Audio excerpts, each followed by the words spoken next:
સરકારી યોજના લાભાર્થીનું કાર્ડ દર મહિને સહી પણ લેવામાં આવે, પરંતુ લાભાર્થીના હાથમાં લાભ પહોંચતો જ નથી.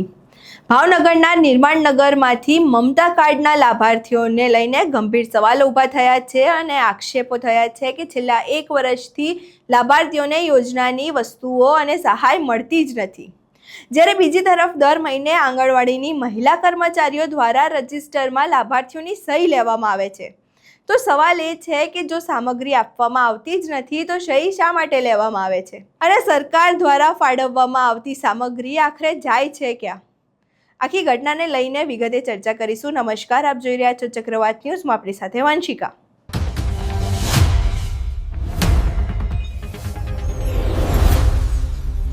ભાવનગરના નિર્માણનગર વિસ્તારમાં મમતા કાર્ડના લાભાર્થીઓનો આક્ષેપ છે કે છેલ્લા 1 વર્ષથી તેમને યોજનાની વસ્તુઓ અને સહાયનો લાભ મળ્યો જ નથી. બીજી તરફ દર મહિને આંગણવાડી કર્મચારીઓ દ્વારા રજિસ્ટરમાં સહી લેવામાં આવે છે. તો સવાલ એ છે કે સામગ્રી ન આપતા હોય તો સહી શા માટે લેવામાં આવે છે અને સરકાર દ્વારા ફાળવવામાં આવતી સામગ્રી જાય છે ક્યાં? લાભાર્થીઓએ સમગ્ર મામલે તપાસ કરી જવાબદારો સામે કાર્યવાહી કરવાની માંગ કરી છે. અહીં પહેલા તમે તેમને સાંભળો. મારું નામ ડાભી અશોકભાઈ કાનજીભાઈ, નિર્માણનગર શેરી નંબર 4 માં હું રહું છું. અમારો પ્રશ્ન એ જ છે કે અમારે દીકરાના ઘરે દીકરો નાનો થયો ત્યારથી અત્યાર સુધીમાં અમે મમતા કાર્ડ કઢાવ્યું, છતાં એકવાર અમને લાભ આપ્યો છે કે એક શ્રીફળ આપ્યું અને એક ચણાનું પેકેટ આપ્યું. પછી દર મહિને અમે અવારનવાર આવી છે, અમારી પાસે સહી લે છે. સહી લીધા પછી અમને કોઈ પણ જાતનો આંગણવાડીમાંથી લાભ મળેલ નથી. અમે અવારનવાર કહી, બેન અમને કેમ નથી મળતું? તેણે એ રજૂઆત કરી કે આવતા મહિને મળશે, આવતા મહિને મળશે. સર્વે ડાઉન છે, પણ 1 વર્ષ સુધી સર્વે ડાઉન હોય. જ્યારે અમે કહીએ ત્યારે કે સર્વે ડાઉન છે ભાઈ, સર્વે ડાઉન થઈ જાય એટલે અમે તમારું કરી નાખશું કામ. મમતા કાર્ડમાં અત્યાર સુધીમાં કોઈ વસ્તુ અમને મળી નથી. માત્ર પડીકા મળે છે. એ જે ઓલા આપણે બાળભોગના આવે ને, આ બાળભોગ ખાવાનો છે સાહેબ. અમારું કહેવું એ છે બાળભોગ ખાવાનો છે. જે બીજી રજૂઆત હતી, જે અવારનવાર બધી આંગણવાડીમાં લાભ આપે છે, તો આ આંગણવાડીમાં કેમ લાભ નથી આપતા? અમારે રજૂઆતમાં એવું છે, જો અત્યારે અમે પ્રેસમાં જાહેર કરી છે ને, પ્લસ એના ઉપર અધિકારી સાથે મેં કોલમાં વાત કરી છે, એ કે અમે તપાસ કરાવી લેવું. ત્યાં સુધીની મને બાંયધરી આપી છે. પ્લસ હું લેખિતમાં હું ત્યાં જાણ કરવા જવાનો છું કે અમને આ લાભ મળ્યો નથી. આજે અમને નથી મળ્યો, કાલ બીજા કોઈને ન મળે. આંગણવાડીમાં અવારનવાર બધી વસ્તુ આવે છે, નથી આવતી ને અહીંથી વસ્તુ ક્યાં જાય એ ખબર રહેતી નથી. જો તેલ આવે છે, ચોખા આવે છે, ચણા આવે છે, દાળ આવે છે, બધી વસ્તુ આવે છે, પણ કોઈ વાલીને પૂરતું મળતું નથી.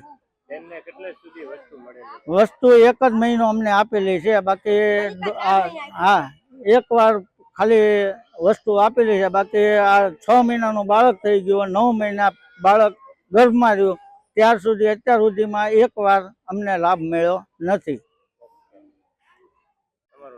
મારું નામ જયાબેન અશોકભાઈ ડાભી, શેરી નંબર 4, નિર્માણનગર શેરી નંબર 4. બનાવમાં એવું છે કે આ 6 મહિનાનું બાળક થયું, બરોબર. જેદુનું અમે મમતા કાર્ડ કઢાવ્યું તેદુનું એમ કે આ મળશે ને તે મળશે, કાંઈ આપ્યું નથી. 1 વાર ખાલી શ્રીફળ આપ્યું, 250 મગ આપ્યા ને 250 સિંગદાણા આપ્યા. બાકી અમને કોઈ વસ્તુ મળ્યું નથી. વારાઘડી સહી કરાવી લે અને એમ કે આ મહિને મળશે, આવતા મહિને મળશે, તમને બોલાવશે. દર મહિને બોલાવે પણ કોઈ વસ્તુ આપતા નથી. આવી રીતે રમાડીને કાઢી મૂકે. કેટલી વસ્તુ આપી ને કેટલા સમય સુધી? તો 4 વાર ખાલી પડીકા આપ્યા, 4 આ બાળભોગ ના આવે ને ઈ. બાકી કોઈ વસ્તુ નથી આપ્યું બીજું અમને. એમાં શું વસ્તુ હતી? એમાં શું એટલે એમાં તો આ લોટ આવે, ઈ તે લોટ જે આવે છે કે ઈ કઈ આવડા છોકરાને કઈ બાળક ને ખવડાવે, બરોબર. આનંદવાડીના બેન નું નામ શું છે? વિભાબેન ને ઉષાબેન. એને રજૂઆત કરી હતી?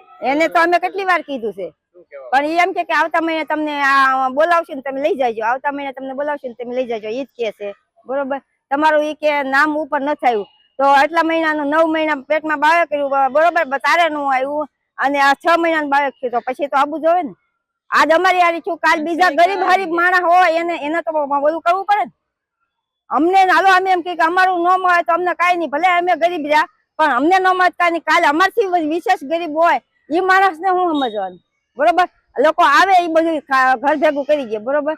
તો બીજા ગરીબ હરીબ ને હું સમજવાનું, બરોબર? બાર બધા કે છે તેલ આવે, આ આવે, મગ ચોખા આવે, ઘઉં આવે, બધું આવે, બરોબર? મળતું જ તે પેલા બધું, હવે કઈ નથી મળતું. તો એટલે આપણે કમ્પ્લેન કરવી પડે ને. ક્યાં કમ્પ્લેન કરવા જવાનું છે? અત્યારે કમ્પ્લેન કરવા તો અત્યારે અમે મીડિયા થકી રજૂઆત કરી છે.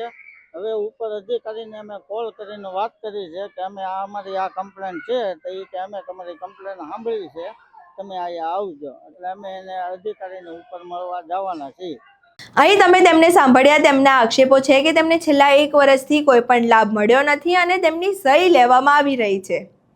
હવે વસ્તુ એ જ છે કે સરકારી યોજનાનો લાભ કાગળ પર જ નહીં, લાભાર્થીઓના હાથમાં પણ પહોંચવો જોઈએ. અને જો ખરેખર 1 વર્ષથી લાભાર્થીઓને સામગ્રી આપવામાં આવી નથી અને માત્ર સહી લેવામાં આવી રહી છે, તો આ મામલે વધુ ગંભીર તપાસ પણ થવી જોઈએ. હવે જોવાનું એ રહેશે કે તંત્ર આ ફરિયાદને કેટલી ગંભીરતાથી લે છે અને જે સામગ્રીનું વિતરણ થયું છે કે નહીં તેની તપાસ થાય છે કે નહીં, અને જો ગેરરીતિ સામે આવે તો જવાબદાર સામે કેટલી કડક કાર્યવાહી થાય છે. અહીં તમે આખી ઘટના સાંભળી. આ ઘટનાને લઈને તમારા શું મંતવ્યો છે? તમારા વિસ્તારમાં શું તમને કાર્ડનો લાભ મળે છે કે નહીં? તમારા મંતવ્યો અમને કમેન્ટ બોક્સમાં જરૂરથી જણાવજો. અમારો વિડીયો પસંદ આવ્યો હોય તો વિડીયોને લાઇક કરો, શેર કરો અને મારી ચેનલને સબસ્ક્રાઇબ કરવાનું ભૂલશો નહીં. નમસ્કાર.